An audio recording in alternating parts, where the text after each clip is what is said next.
Assalamualaikum warahmatullahi wabarakatuh.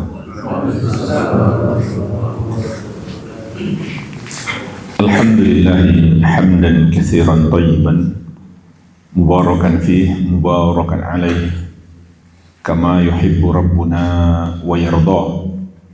Asyhadu an la ilaha illallah wahdahu la syarika lah wa asyhadu anna Muhammadan abduhu wa rasuluh.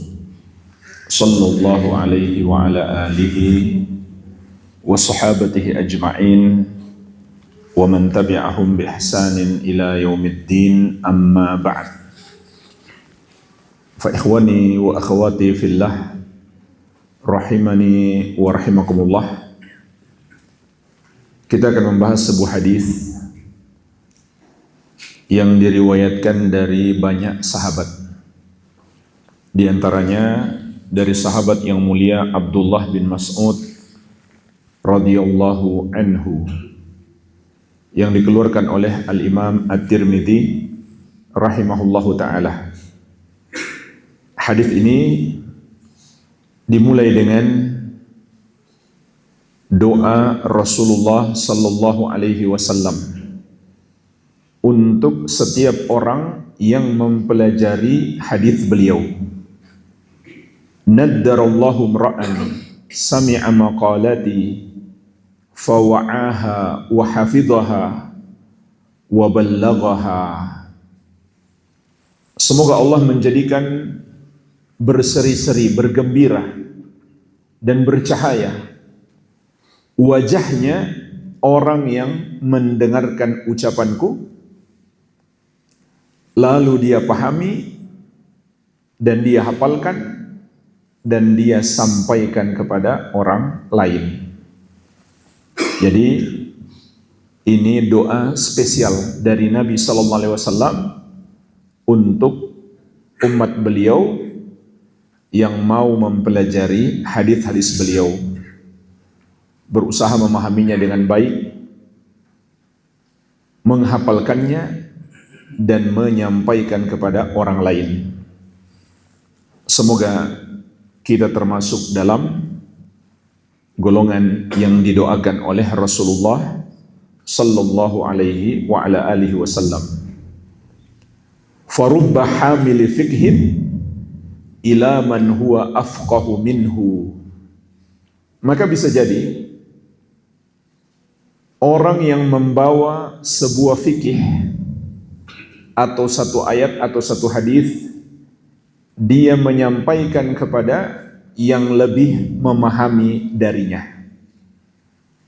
Contoh jamaah sekalian, ulama dahulu, para penghafal hadis, ketika menyampaikan hadis kepada Imam Syafi'i rahimahullah, yang hadis itu baru didengar oleh Imam Syafi'i, tapi beliau lebih memahami hadis itu dibandingkan yang menyampaikannya.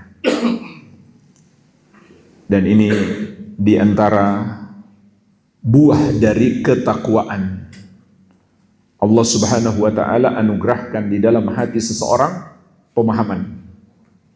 Tercakup dalam makna firman Allah Subhanahu wa ta'ala, in tattaqullaha yaj'al lakum furqana. Kalau kamu bertakwa kepada Allah, maka Allah akan menganugerahkan kepadamu furqan. Di antara makna furqan adalah ilmu dan pemahaman, sehingga dengannya kita bisa membedakan mana yang benar dan mana yang salah, mana yang bermanfaat dan mana yang berbahaya.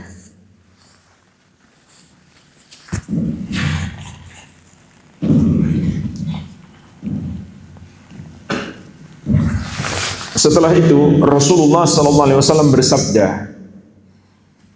"Thalathun la yaghillu alaihinna qalbu muslim."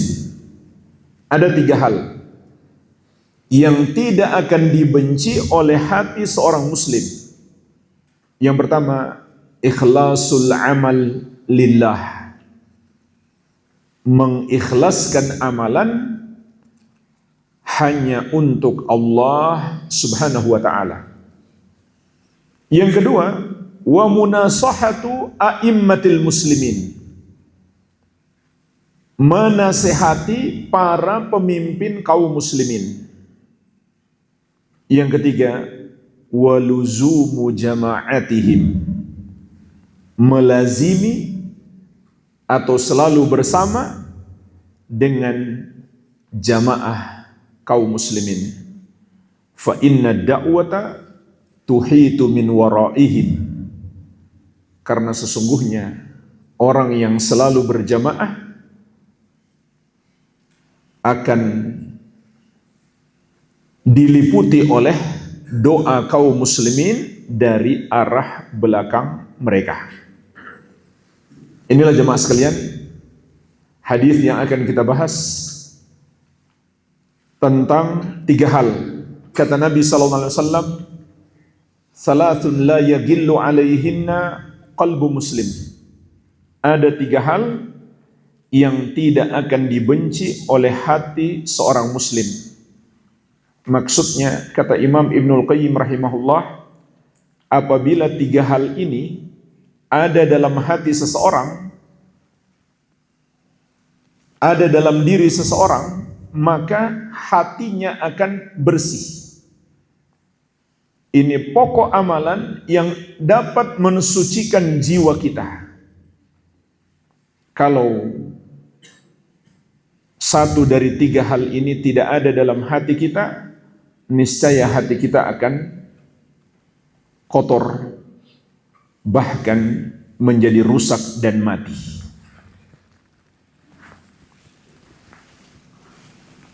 Apa saja 3 hal ini? Yang pertama, ikhlasul amal lillah, mengikhlaskan amalan hanya untuk Allah Subhanahu wa ta'ala.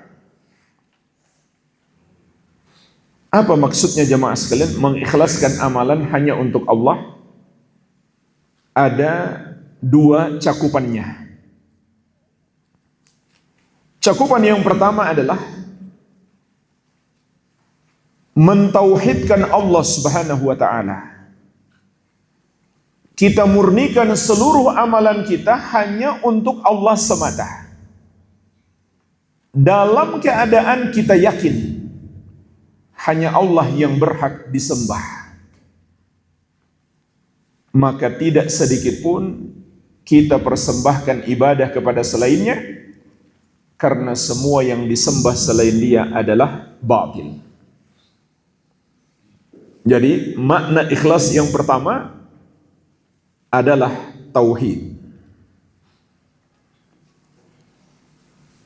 Sebagaimana di surat Al-Bayyinah, Allah Subhanahu wa ta'ala berfirman, "Wa ma umiru illa liya'budullaha mukhlishina lahud-dina hunafa."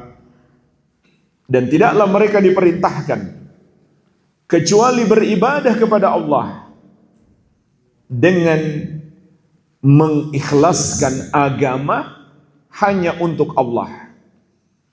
Maksudnya memurnikan ibadah hanya untuk Allah semata. Dalam keadaan mereka hunafa.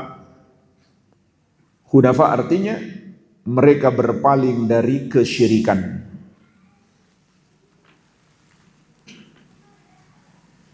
Dan itulah sebabnya Qul huwallahu ahad dinamakan surat Al-Ikhlas. Padahal di dalamnya tidak ada kata-kata ikhlas. Dinamakan surat An-Nas karena di dalamnya ada kata An-Nas. Dinamakan surat Al-Falaq karena di dalamnya ada kata Al-Falaq. Kenapa dinamakan surat Al-Ikhlas? Padahal di dalamnya tidak ada kata-kata ikhlas. Karena di dalamnya ada makna ikhlas, yaitu dalam Qul huwallahu ahad. Katakanlah, Dialah Allah yang Maha Esa. Apa artinya yang Maha Esa? Kata Imam At-Tabari rahimahullah dalam tafsir beliau, artinya adalah hanya Dia yang berhak disembah. Tidak ada selain Dia yang berhak disembah. Seluruh amal ibadah kita hanya boleh diperuntukkan kepadanya. Tidak boleh kita mempersembahkan ibadah kepada selainnya. Itulah sebabnya surat ini dinamakan surat Al-Ikhlas, yang artinya pemurnian ibadah hanya untuk Allah semata. Karena Dialah Al-Ahad yang Maha Esa, maka hanya Dia yang berhak disembah. Sebagaimana hanya Dia yang mencipta, menguasai dan mengatur seluruh makhluk, yang memberikan rezeki, yang memberikan manfaat, yang maha mampu menimpakan mudarat, dan hanya Dia pula yang maha mampu menghilangkan segala kemudaratan. Maka hanya Dia yang berhak disembah. Kita murnikan ibadah hanya untuknya dalam keadaan kita yakin hanya Dia yang berhak disembah. Oleh karenanya jemaah sekalian, pengamalan tauhid ada dua bentuk. Yang pertama, dalam keyakinan, yaitu kita yakin hanya Allah yang berhak disembah dan semua yang disembah selain Dia adalah batil. Dan orang yang meyakini ada selain Allah yang berhak disembah, maka ulama Islam tidak berbeda pendapat. Dia menjadi murtad, keluar dari Islam. Karena berarti dia tidak lagi mentauhidkan Allah Subhanahu wa taala. Di surat Al-Hajj ayat ke-62, Allah Subhanahu wa taala menegaskan, "Dzalika bi anna Allaha huwal haqq wa anna ma yad'una min dunihi huwal batil wa anna Allaha huwal aliyyul kabir." Yang demikian itu, Dialah Allah sesembahan yang benar, dan semua yang mereka sembah selain Dia adalah batil. Salah, tidak benar. Dan bahwasanya Allah Dialah yang maha tinggi lagi maha besar. Semua selain Dia rendah. Semua selain Dia kecil. Semua selain Dia hanyalah makhluk yang lemah, yang butuh kepadanya. Maka tidak ada yang pantas disembah selainnya. Bentuk pengamalan tauhid yang kedua adalah kita murnikan seluruh amal ibadah kita hanya untuk Allah semata. Seluruh amalan yang kita lakukan dengan anggota tubuh kita, apakah amalan hati, ucapan lisan, atau perbuatan anggota tubuh, tidak sedikit pun kita berikan kepada selain Allah. Kita murnikan seluruh amal ibadah kita hanya untuk Allah semata.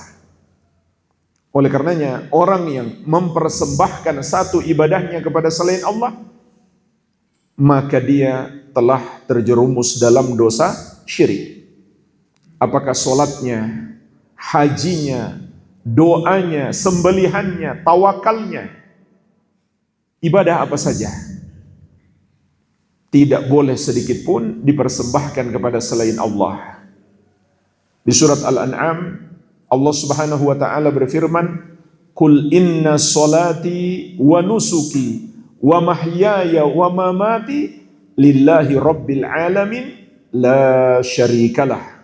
Katakanlah, sesungguhnya solatku dan nusukku, ibadahku atau sembelihanku, hidupku dan matiku hanya untuk Allah Rabbul Alamin. Tidak ada sekutu baginya. Inilah makna ikhlas yang pertama. Makna ikhlas yang kedua adalah kita berharap balasan terhadap seluruh amal kita hanya dari Allah semata. Balasan apa? Tidak lain balasan surga dan dijauhkan dari api neraka. Tidak seperti pemahaman sebagian orang. Kata mereka, kalau ikhlas nggak berharap apa-apa. Itu tidak benar. Justru kebalikannya. Ikhlas itu berharap pahala. Dan ini sering disampaikan oleh Nabi SAW. Beliau bersabda, "Man shama Ramadana imanan wahtisaban, ghufira lahu ma taqaddama min dzambihi." Barang siapa berpuasa Ramadan karena iman dan ihtisaban, berharap pahala dari Allah Subhanahu wa taala, maka akan diampuni dosa-dosanya yang telah lalu. Wa man qama ramadana imanan wahtisaban, ghufira lahu ma taqaddama min dzambihi. Dan barang siapa salat malam di bulan Ramadan, yaitu salat tarawih, karena iman dan mengharapkan pahala, dia harapkan balasannya semata dari Allah, akan diampuni dosa-dosanya yang telah lalu. Jadi Nabi SAW memerintahkan kita untuk ihtisab, berharap pahala. Kenapa disebut ikhlas? Karena kita berharapnya hanya kepada Allah semata. Oleh karenanya orang yang berharap balasan terhadap amal ibadahnya dari selain Allah, itulah orang yang tidak ikhlas. Apakah dia mengharapkan harta dari makhluk atau sekedar pujian makhluk? Makanya jemaah sekalian, seringkali ikhlas itu diungkapkan di dalam syariat dengan ibtigha wajhillah atau liwajhillah, demi mencari wajah Allah Subhanahu wa taala. Seperti dalam firman Allah Subhanahu wa taala, "Innama nut'imukum liwajhillahi la nuridu minkum jazaa'an wala syukura." Kami memberi makan kepada kalian demi wajah Allah. Kami tidak menginginkan dari kalian balasan, tidak pula sekedar ucapan terima kasih.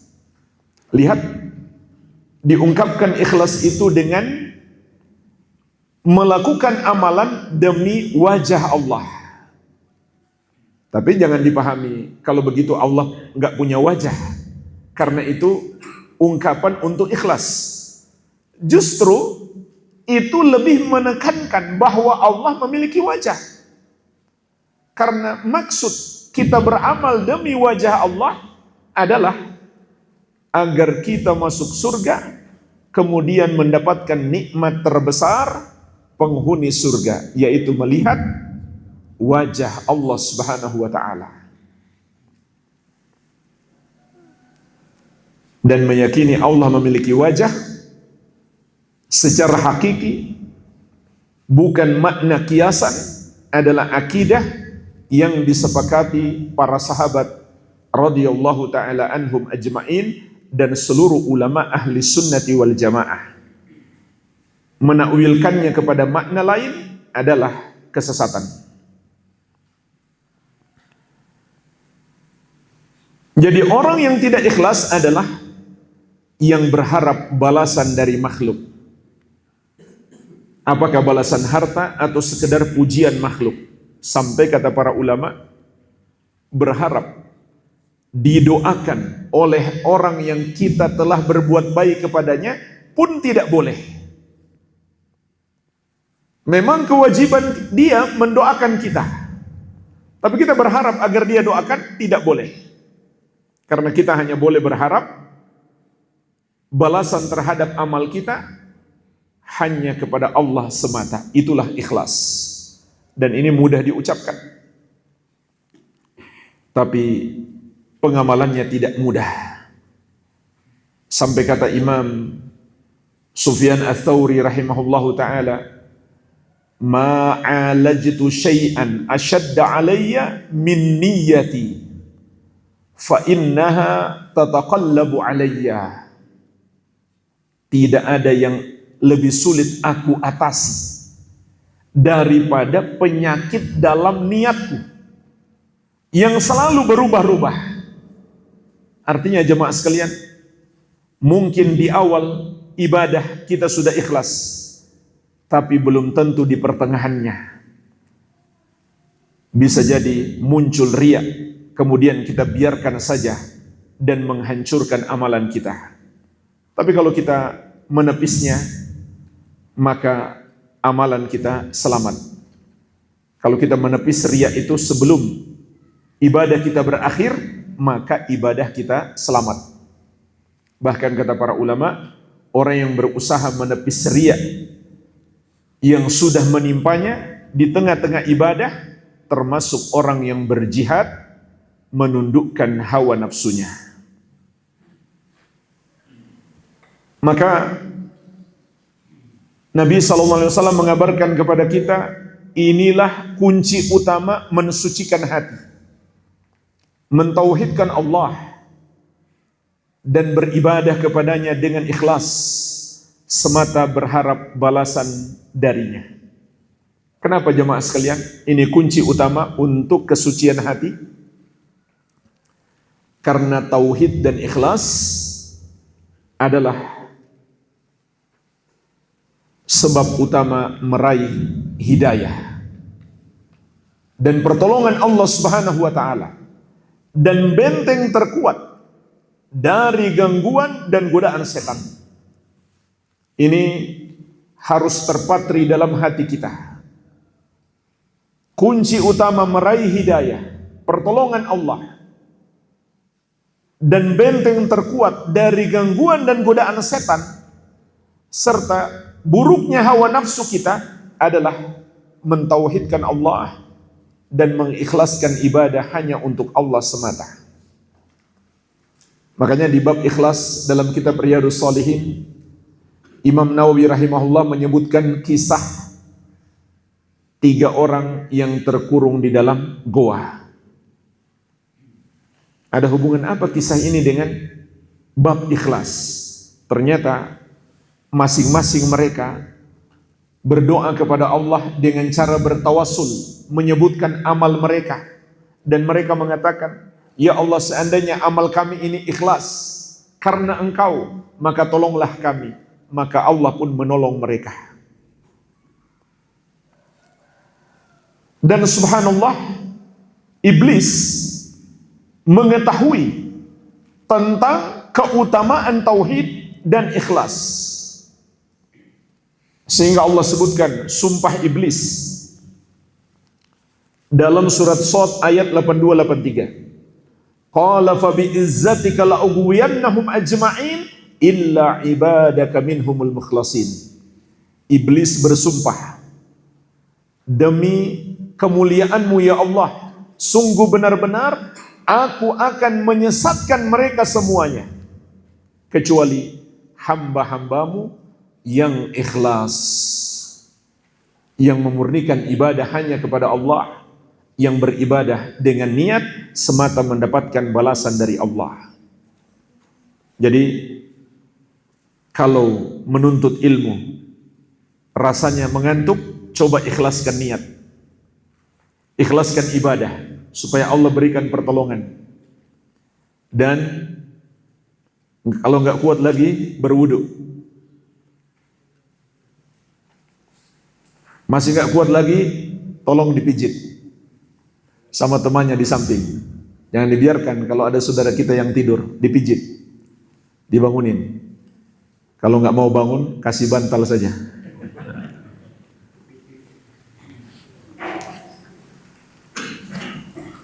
Subhanallah, iblis tahu keutamaan tauhid. Karena iblis itu kan sesat bukan karena bodoh, tapi karena menentang kebenaran. Itulah yang diikuti oleh orang-orang Yahudi. Mereka mengenal kebenaran dan mereka menentangnya. Sedangkan Nasrani tersesat karena bodoh. Begitu pula Allah Subhanahu wa taala menceritakan kepada kita bagaimana dahsyatnya godaan yang menimpa Nabi Yusuf alaihissalam. Sampai kata Allah, walaqad hammat bihi wa hamma biha laula ar-ra'a burhana rabbi. Sungguh wanita itu benar-benar berkeinginan kepada Yusuf, dan Yusuf pun hampir saja memiliki keinginan yang sama. Saking dahsyatnya godaan wanita tersebut. Kalaulah beliau tidak melihat tanda dari Rabb-Nya. Maka Allah Subhanahu wa taala menjelaskan kepada kita mengapa Allah Subhanahu wa taala menolong Nabi Yusuf alaihissalam sehingga selamat dari jebakan hubungan terlarang. Kadzalika linasrifa anhu su'a wal fahsya'a innahu min ibadinal mukhlasin. Demikianlah kami palingkan keburukan dan kekejian itu dari Yusuf karena dia termasuk hamba-hamba kami yang ikhlas, yang memurnikan ibadah hanya untuk Allah semata.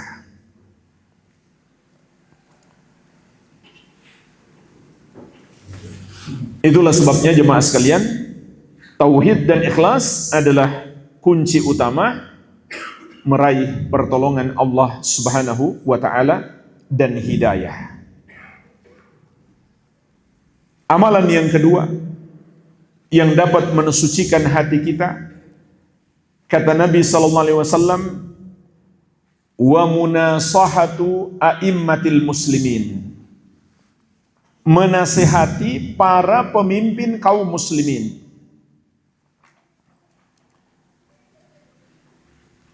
Arti menasihati jamaah sekalian itu sangat luas. Jangan kita pahami kalimat nasihat atau munasahah di dalam syariat hanya sebatas arti dalam bahasa Indonesia. Dan asal maknanya dari ketulusan. Al-munasahah artinya adalah ketulusan secara bahasa. Sebagaimana orang Arab mengatakan nasahal asal. Madu itu tulus, artinya madu murni. Itu asal katanya. Sedangkan dalam bahasa kita, menasehati berarti memberi wejangan. Kalau dipahami dalam bahasa syariat hanya sebatas bahasa Indonesia, itu sangat fatal. Karena ada hadis ad-dinun nasihah, agama itu adalah nasihat. Di antaranya nasihat untuk Allah. Itu tidak mungkin bermakna memberi wejangan kepada Allah. Kufur kita kalau memaknai demikian. Allah enggak butuh dengan nasihat kita. Kita yang butuh dengan nasihat Allah Subhanahu wa taala. Lalu apa maknanya menasihati pemimpin? Maka pemimpin itu ada dua, ulama dan umara. Imam Al-Allamah Ibnu Utsaimin rahimahullah dalam Syarah Al-Arba'in menjelaskan nasihat kepada ulama mencakup 5 hal. Yang pertama, mencintai para ulama. Yang kedua, menolong, membantu para ulama dalam menyebarkan ilmu. Ulama itu sedikit sekali jumlahnya dibandingkan dengan banyaknya manusia yang perlu ilmu para ulama. Tugas kitalah membantu untuk menyebarkan ilmunya para ulama. Dan di masa kita sekarang, betapa mudahnya kita melakukan itu. Melalui medsos kita, WhatsApp kita, tinggal copy paste saja nasihat-nasihat para ulama. Bahkan gak harus beli kitabnya, tinggal download saja. Bahkan sudah banyak terjemahannya. Sayangnya kita kurang semangat dalam berdakwah. Sementara orang yang mendakwahkan kebatilan begitu semangat, mempergunakan segala cara dan mengerahkan semua kemampuan mereka. Kita tinggal share-share saja di medsos kita. Yang ketiga, membela kehormatan para ulama. Karena jemaah sekalian, ciri-ciri golongan yang menyimpang yang paling jelas adalah suka menjelek-jelekkan para ulama. Sebagaimana kata para ulama salaf dahulu, min alamati ahlil bidah al-waqi'atu ala ahlil athar. Di antara tanda ahlul bid'ah menjelek-jelekkan para ulama ahlul athar, ahlus sunnati wal jamaah. Maka tugas kita membela kehormatan para ulama. Yang keempat,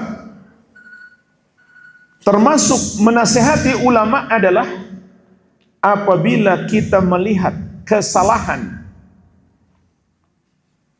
dari seorang ulama, jangan kita diam saja. Hendaklah kita berusaha menyampaikan masukan-masukan. Tapi tentu dengan cara yang penuh adab. Dengan cara yang penuh dengan pemuliaan.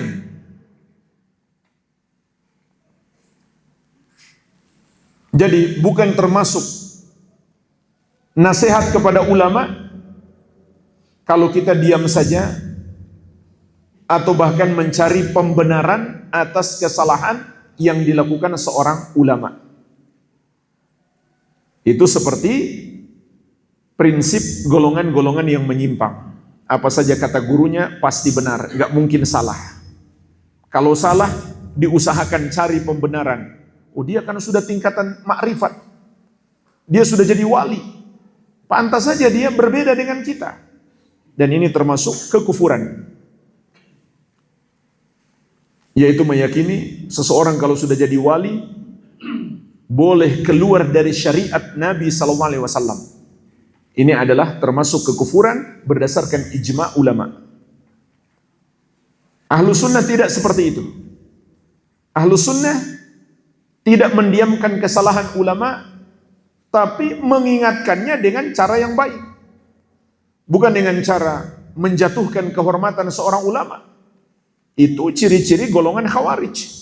Golongan yang menyimpang. Ketika melihat ada kesalahan seorang ulama, mereka jatuhkan kehormatannya. Kalau jamaah sekalian kita memperlakukan seperti itu kepada ulama, niscaya tidak akan tersisa satupun ulama kecuali akan kita jatuhkan kehormatannya. Karena semua ulama pasti pernah terjerumus dalam kesalahan. Entah sengaja atau tidak sengaja.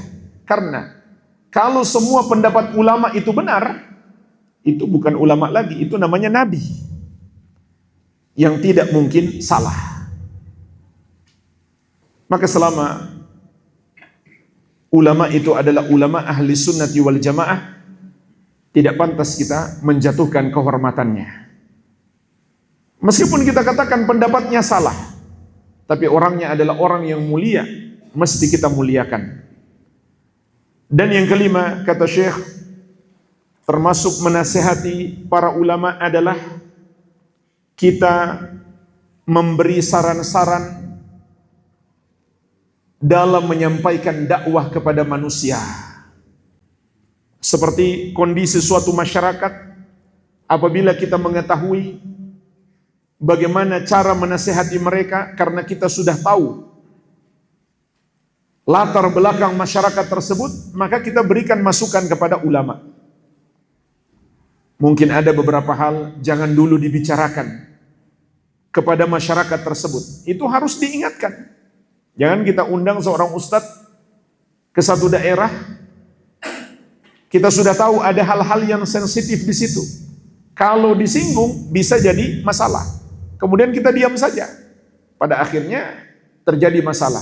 Maka kita ikut bersalah.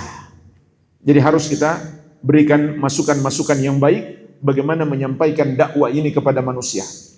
Termasuk juga dalam makna ini adalah kita memberi saran-saran bagaimana mengembangkan dakwah.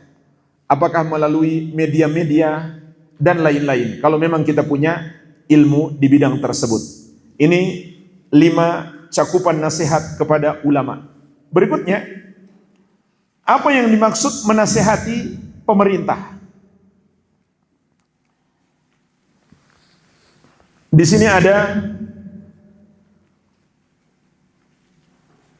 7 hal dari penjelasan Imam Ibn Utsaimin, begitu pula dari Imam As-Sa'di rahimahullah. Bagaimana menasihati penguasa? Yang pertama, i'tiqadu imamatihim wa imratihim. Meyakini kepemimpinan dan pemerintahan mereka. Jangan kita menganggap mereka tidak sah kepemimpinannya. Padahal sudah jelas dia adalah presiden kita. Tapi kita memandang kepemimpinannya tidak sah. Maka ini pandangan yang keliru. Meskipun jamaah sekalian, cara dia meraih kepemimpinan itu salah. Apakah dengan money politik atau penyimpangan yang lainnya. Tapi dalam syariat, kalau dia sudah menjadi pemimpin, harus kita akui sebagai pemimpin. Ini makna yang tercakup di dalam hadis Al-Irbad bin Sariyah radhiyallahu anhu. Kata Nabi SAW, usikum bitaqwallahi azza wa jalla wa in ta'ammara alaikum abdun. Aku wasiatkan kepada kalian untuk bertakwa kepada Allah Subhanahu wa taala, wasam'i wa ta'ah, serta mendengar dan taat kepada pemimpin kalian. Wa in ta'ammara alaikum abdun, meskipun yang memerintah kalian adalah seorang budak. Budak itu jamaah sekalian, ulama 4 mazhab sepakat, dia tidak layak menjadi pemimpin. Jadi dia nggak mungkin terpilih menjadi pemimpin kalau cara pemilihannya sesuai dengan syariat. Berarti dia bisa memimpin hanya dengan cara yang tidak sesuai syariat. Bersamaan dengan itu, Rasulullah SAW berpesan kepada kita untuk mendengar dan taat kepadanya. Maka kita harus mengakui sahnya kepemimpinan apabila seseorang sudah terangkat menjadi penguasa. Yang kedua, nashru mahasinihim fir ra'iyah. Menyebarkan kebaikan-kebaikan pemerintah di tengah-tengah masyarakat. Karena itu makna ketulusan.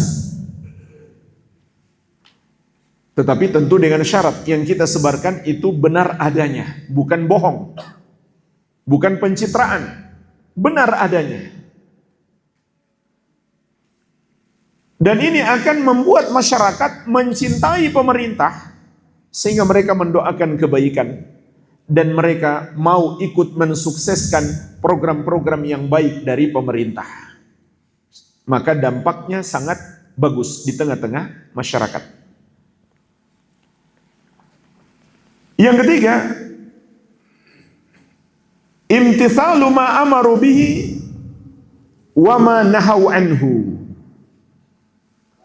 Tunduk dan patuh kepada perintah dan larangan pemerintah. Illa idza kana fi ma'siyatillahi azza wa jalla, kecuali dalam kemaksiatan kepada Allah azza wa jalla. Li'annahu la ta'ata li makhluqin fi ma'siyatil khaliq. Karena tidak boleh taat kepada makhluk dalam bermaksiat kepada Allah sang pencipta. Maka selama aturan pemerintah itu tidak bertentangan dengan syariat, wajib kita taati. Imam Ibn Utsaimin rahimahullah menjelaskan aturan pemerintah ada 3 macam. Yang pertama, yang sesuai dengan perintah Allah. Misalkan kalau ada aturan 5 menit sebelum adzan, toko-toko, kantor-kantor harus tutup. Dan kaum laki-laki semuanya ke masjid. Maka aturan ini sesuai dengan perintah Allah untuk bersegera melakukan sholat berjamaah di masjid. Ketika menjadi aturan pemerintah, tentu lebih wajib lagi untuk kita taati. Dan di Aceh ini kan ada aturan penegakan syariat Islam. Ini bisa kita usulkan kepada pemerintah atau ke DPRD agar dijadikan sebagai undang-undang. 5 menit sebelum azan, kantor-kantor, toko-toko tutup semuanya. Laki-laki yang di kebun di mana harus segera bersiap ke masjid. Kalau perlu polisi syariah mengadakan patroli menjelang waktu-waktu sholat. Tegur yang tidak mau sholat. Ini patut dijadikan sebagai undang-undang pemerintah, sebagaimana yang diamalkan di Arab Saudi. 5 atau 10 menit sebelum adzan semua toko-toko harus tutup. Kalau tidak, nanti izinnya dicabut.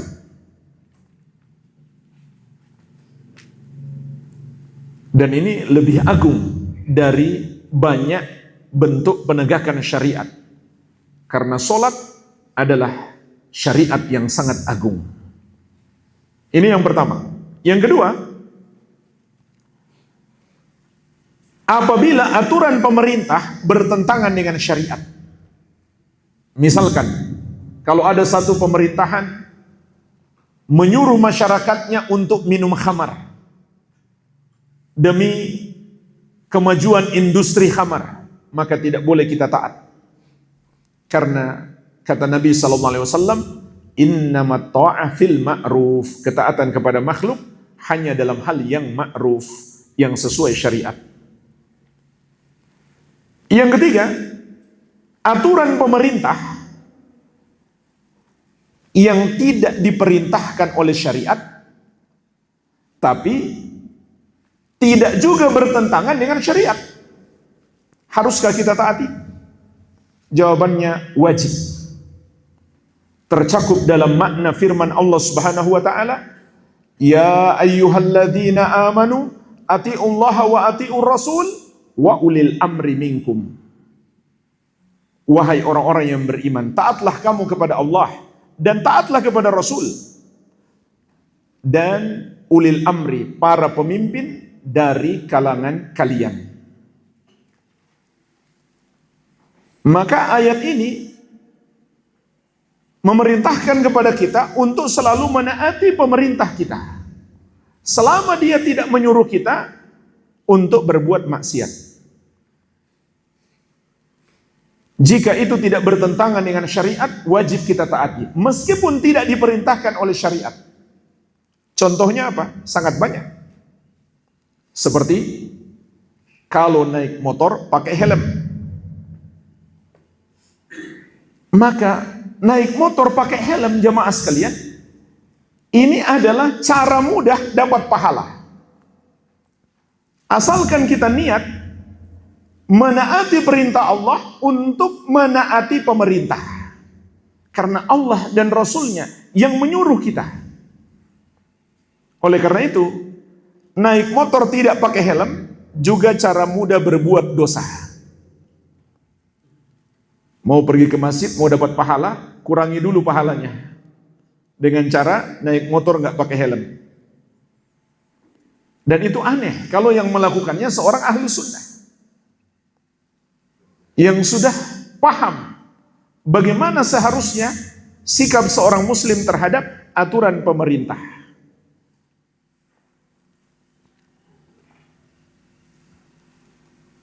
Jadi selama aturan itu tidak bertentangan dengan syariat, meskipun tidak diperintahkan oleh syariat, wajib kita taati. Dan sebagian orang mengatakan, pemerintah yang bagaimana dulu yang mau kita taati? Kalau pemerintah zaman sahabat, saya taat. Kalau pemerintah sekarang, kenapa harus ditaati? Maka ayat ini adalah jawabannya. Surat An-Nisa ayat 59. Kata Allah Subhanahu wa taala, Ya ayyuhalladzina amanu atiullaha wa atiur rasul wa ulil amri minkum. Wahai orang-orang yang beriman, taatlah kamu kepada Allah dan taatlah kepada Rasul dan para pemimpin dari kalangan kalian. Kalian siapa yang dimaksud? Muslimin. Artinya ayat ini menerangkan kepada kita selama dia masih muslim, Allah suruh kita taat kepadanya. Sehingga kata Al-Allamah Ibnu Utsaimin rahimahullah, wala yushtaratu fi ta'atihim alla ya'sullaha. Tidaklah dipersyaratkan untuk menaati pemerintah bahwa mereka tidak bermaksiat kepada Allah. Karena kalau begitu tidak ada pemerintah yang bisa kita taati. Sebab yang maksum, yang selamat dari maksiat hanyalah para nabi dan rasul. Fa'ati'hum fima amaru bihi wa in asallaha. Maka taati mereka pada apa yang mereka perintahkan, meskipun mereka di sisi lain berbuat maksiat kepada Allah. Selama kita menaati mereka bukan dalam hal kemaksiatan itu. Li'annaka ma'murun bi ta'atihim wa in asallaha fi anfusihim. Karena engkau diperintahkan oleh syariat untuk menaati mereka. Meskipun di sisi lain mereka sendiri berbuat maksiat. Mereka korupsi. Mereka melakukan berbagai macam maksiat. Tapi kita nggak disuruh korupsi. Yang disuruh kepada kita melakukan hal-hal yang baik. Contoh itu tadi. Pakai helm kalau berkendara. Maka hendaklah tetap kita taati. Ini yang ketiga. Yang keempat, sitru ma'ayibihim mahma amkan. Menutupi aib-aib pemerintah. Karena ini prinsip umum. Kepada siapa saja muslim harus kita tutupi aibnya, bukan malah disebarkan. Nabi SAW mengingatkan, wa man satara musliman satarahullahu fid dunya wal akhirah. Barang siapa menutupi aib seorang muslim, maka Allah akan menutupi aibnya di dunia dan di akhirat. Tapi jemaah sekalian, dengan sistem politik yang rusak, membongkar aib penguasa atau lawan politik itu seakan-akan hal yang biasa. Bahkan bagi media-media, netizen juga, ini sudah jadi bisnis. Jadi buzzer untuk menjatuhkan lawan politik. Padahal ini adalah dosa yang sangat besar. Namun di sini kata Imam Ibnu Utsaimin rahimahullah,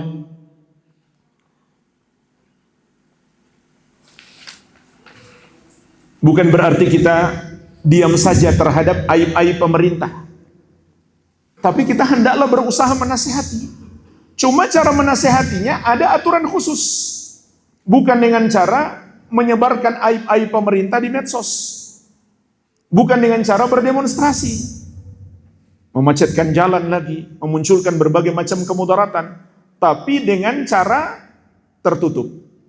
Sebagaimana pesan Nabi SAW, man arada an yansaha lidhi sultan fala yubdihi alaniyatan walakin liyakhudh biyadihi falyakhlu bihi wa in qabila minhu fadak wa illa qad adda alladhi alaihi.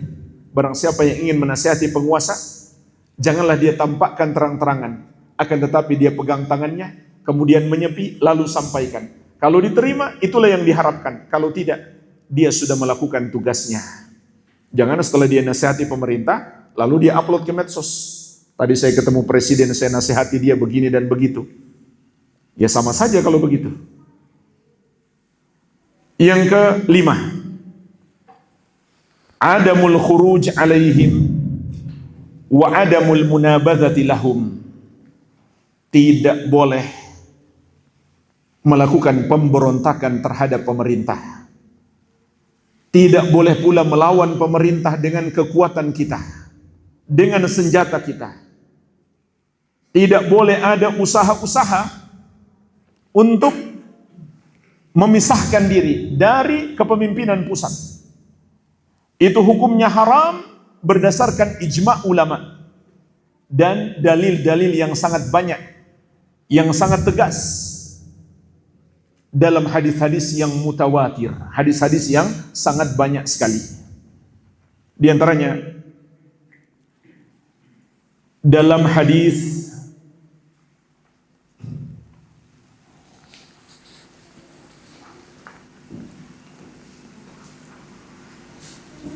Ubadah bin As-Samit radhiyallahu anhu yang diriwayatkan Al-Bukhari dan Muslim, beliau mengatakan,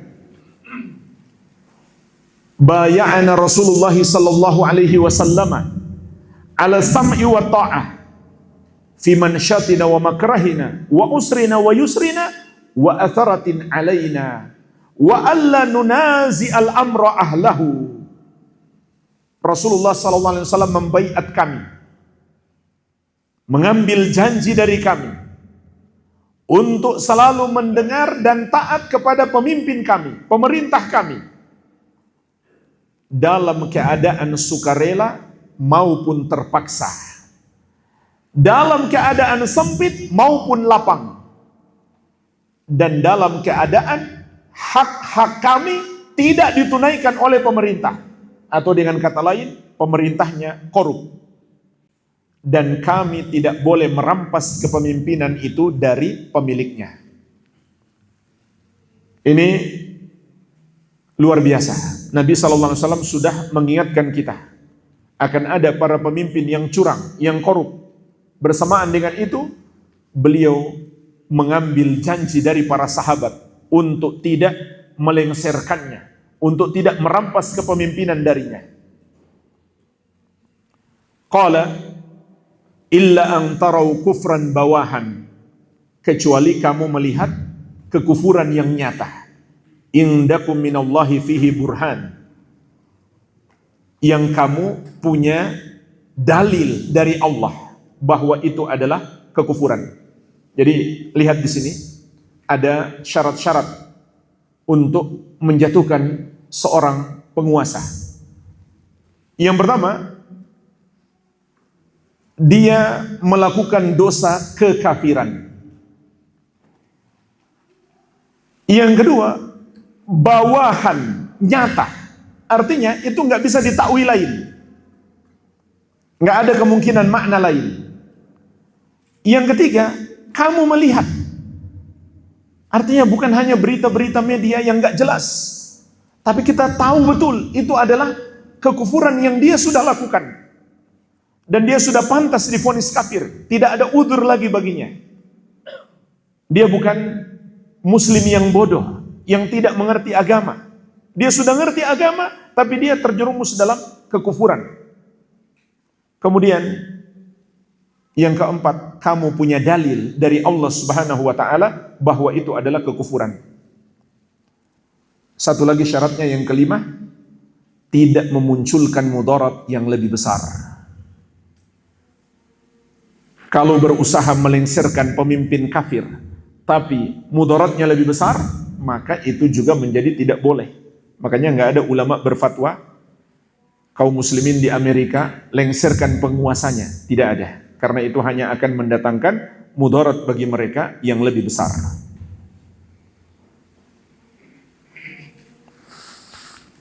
Dan ini adalah akidah ahli sunnah yang disepakati seluruh ulama ahli sunnah. Tidak boleh melakukan pemberontakan kepada penguasa kaum muslimin meskipun dia zalim. Imam An-Nawawi rahimahullah menyebutkan ijma' ini. Kata beliau, ajma'a ahlu sunnah annahu la yan'azilu sultan bil fisq. Ahlu sunnah sepakat tidak boleh dilengsarkan seorang penguasa karena kefasikan, karena dosa-dosa besar. Selama dia masih muslim, haram hukumnya dia dilengsarkan. Kenapa jemaah sekalian? Karena itu hanya akan memunculkan mudarat yang lebih besar. Dan apabila hilang satu nyawa, itu sudah mudarat yang sangat besar. Bagaimana lagi kalau hilang banyak nyawa? Kemudian hilang keamanan dan berbagai macam bentuk kehancuran. Dan kata Syekhul Islam Ibnu Taimiyah rahimahullah, Tidak ada dalam sepanjang sejarah. Semua pemberontakan itu kecuali mudaratnya jauh lebih besar daripada maslahatnya. Tidak ada dalam sepanjang sejarah kecuali pemberontakan itu mudaratnya jauh lebih besar dibanding maslahatnya. Mungkin ada maslahatnya, tapi mudaratnya jauh lebih besar. Maka tidak mungkin orang yang berakal melakukan pemberontakan. Dan pemberontak berarti dia keluar dari sunnah. Bahkan merekalah golongan sesat pertama, yaitu golongan Khawarij. Yang Nabi SAW mengingatkan kita, bahkan mengingatkan terlebih dahulu kepada para sahabat, laisa qira'atukum ila qira'atihim bisyai' wala salatukum ila salatihim bisyai' wala siyamukum ila siyamihim bisyai'. Bacaan Quran kalian tidak ada apa-apanya dibandingkan bacaan Quran mereka. Puasa kalian, solat kalian tidak ada apa-apanya dibandingkan solat mereka. Puasa kalian tidak ada apa-apanya dibandingkan puasa mereka. Maksudnya jemaah sekalian, Khawarij itu ahli ibadah. Sampai bisa mengalahkan ibadahnya para sahabat secara kuantitas. Adapun secara kualitas, tidak ada umat-umat yang bisa mengalahkan para sahabat. Karena keutamaan mereka di sisi Allah setelah para nabi dan rasul. Tapi bayangkan jemaah sekalian, hebatnya ibadah Khawarij. Secara jumlah, secara kuantitas ibadah, mereka bisa mengalahkan para sahabat. Sementara para sahabat itu sendiri, orang yang paling banyak ibadahnya. Begitu hebatnya ibadah kaum Khawarij. Bersamaan dengan itu, Rasulullah SAW mengatakan, kilabun nar syarru qatla tahta adimis sama. Mereka adalah anjing-anjing neraka, seburuk-buruknya bangkai yang terbunuh di bawah kolong langit. Padahal mereka ahli ibadah. Bagaimana lagi pemberontak yang malas ibadah? Sholat saja tidak. Dia nggak ngerti cara sholat yang benar. Hidup di hutan-hutan nggak sholat, nggak puasa, nggak zakat, nggak haji, nggak umroh. Padahal Khawarij itu ahli ibadah. Tapi ketika mereka memberontak kepada penguasa kaum muslimin dan melakukan penyimpangan-penyimpangan, menghilangkan nyawa kaum muslimin, maka mereka menjadi anjing-anjing neraka. Yang keenam, termasuk makna menasihati pemerintah adalah berusaha memberikan masukan-masukan yang baik. Terutama mendakwahi pemerintah untuk taat kepada Allah Subhanahu wa taala. Kalau kita memiliki akses kepada seorang penguasa, maka jadikan ini target utama kita. Jangan targetnya supaya dapat proyek, supaya dapat bantuan-bantuan keuangan. Jadi hina kita kalau mengharapkan dunia dari makhluk. Sulit lisan kita menyampaikan kebenaran kalau kita berharap dunia darinya. Yang ketujuh, dan ini yang terakhir, termasuk makna menasihati pemerintah adalah mendoakan kebaikan. Dan ini termasuk pokok utama manhaj ahli sunnati wal jamaah. Imam At-Tahawi rahimahullah menukil akidah seluruh ulama ahli sunnah. Wala naral khuruja ala a'immatina wa ulati umurina wa injaru. Dan kami tidak memandang bolehnya melakukan pemberontakan kepada pemimpin kita dan pemerintah kita meskipun mereka zalim. Artinya selama mereka masih muslim. Wala nad'u alaihim, dan kami tidak mendoakan keburukan untuk mereka. Wala nanzi'u yadan min ta'atihim, dan kami tidak melepaskan tangan dari ketaatan kepada pemerintah. Artinya tidak menentang aturan-aturan pemerintah. Wa nara ta'atahu min ta'atillahi azza wa jalla faridatan. Dan kami memandang menaati pemerintah termasuk ketaatan kepada Allah azza wa jalla yang wajib. Malam ya'muru bimaksiatin, selama yang diperintahkan kepada kita bukan maksiat.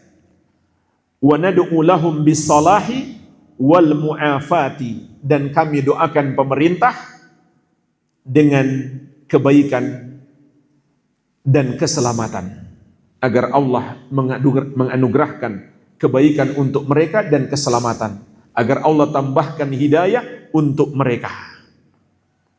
Jadi tidak mau mendoakan pemerintah atau mendoakan keburukan kepada pemerintah itu ciri-ciri orang yang sesat. Sebagaimana juga kata Imam Al-Barbahari rahimahullah dalam Syarhus Sunnah beliau, "Idza ra'aita rajulan yad'u 'ala sultan fa'lam annahu sahibu hawa." Kalau kamu melihat seseorang mendoakan keburukan untuk pemerintah, maka ketahuilah dia adalah pengikut hawa nafsu. Maksudnya dia termasuk ahlul bid'ah. Sahibu hawa itu adalah istilah lain untuk ahlul bid'ah yang disebut para ulama salaf. Wa idza ra'aita rajulan yad'u lis-sultan fa'lam annahu sahibu sunnatin insyaallah. Namun kalau kamu lihat seseorang mendoakan kebaikan untuk penguasa, maka ketahuilah dia adalah pengikut sunnah insyaallah. Inilah jemaah sekalian 7 hal yang tercakup dalam makna menasihati pemerintah.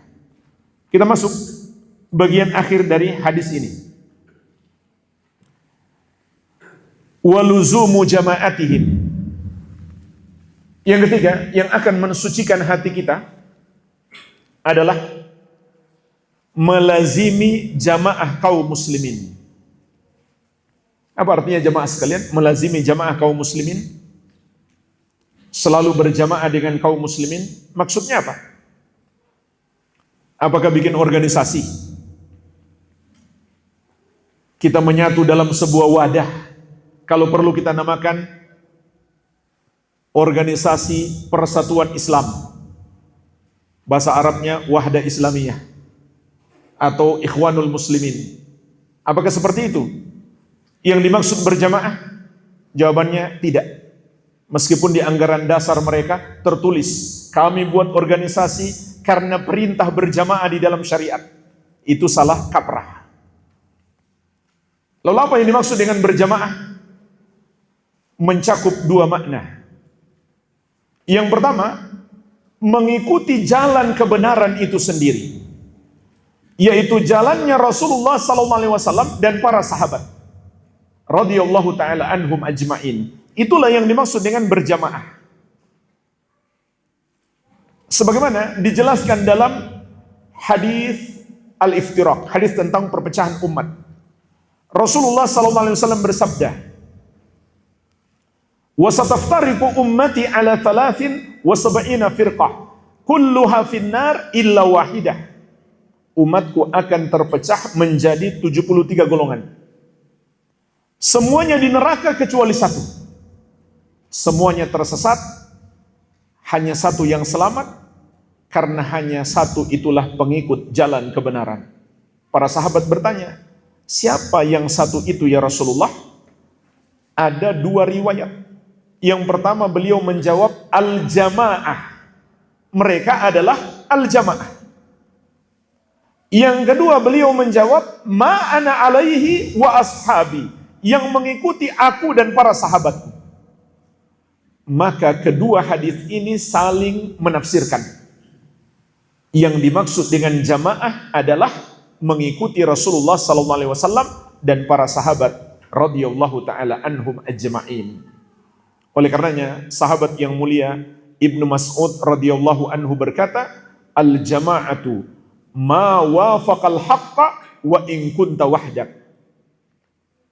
Jamaah itu adalah yang sesuai dengan kebenaran meskipun engkau seorang diri. Memang secara bahasa jamaah itu artinya sekelompok orang, tapi secara syariat tidak selalu bermakna demikian. Meskipun dia seorang diri, dia mengikuti jalan kebenaran, berarti dia berjamaah. Meskipun banyak orang, mereka bersatu, bahkan mereka bikin organisasi persatuan kaum muslimin, ada kartu anggotanya, tapi mereka berbuat bid'ah di dalam agama, bahkan berbuat syirik atau menyelisihi petunjuk-petunjuk Nabi sallallahu alaihi wasallam, maka mereka adalah orang-orang yang berpecah belah di dalam agama. Oleh karenanya, Imam Mujahid rahimahullah ketika beliau menafsirkan surat Al-An'am ayat 153, Allah Subhanahu wa taala berfirman, "Wa anna hadza sirati mustaqiman fattabi'uh wa la tattabi'us subula fatafarraqa bikum an sabilihi dzalikum wasaqum bihi la'allakum tattaqun." Dan bahwasannya inilah satu jalanku yang lurus, maka ikutilah jalan itu, dan janganlah kalian mengikuti as-subul, jalan-jalan yang lain, karena itu akan membuat kalian tercerai-berai, terpecah belah dari jalan Allah yang lurus. Demikianlah Allah wasiatkan kepada kalian agar kalian bertakwa.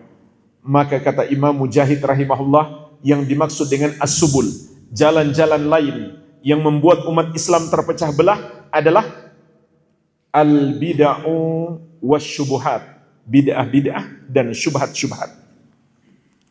Bid'ah yaitu ajaran-ajaran baru yang tidak sesuai petunjuk Nabi sallallahu alaihi wasallam. Syubhat, pemahaman-pemahaman baru yang tidak sama dengan pemahaman para sahabat radhiyallahu taala anhum ajmain. Itulah yang menyebabkan umat terpecah belah. Maka kita pun paham yang dimaksud dengan jamaah adalah mengikuti Rasulullah sallallahu alaihi wasallam dan para sahabat. Ini makna yang pertama.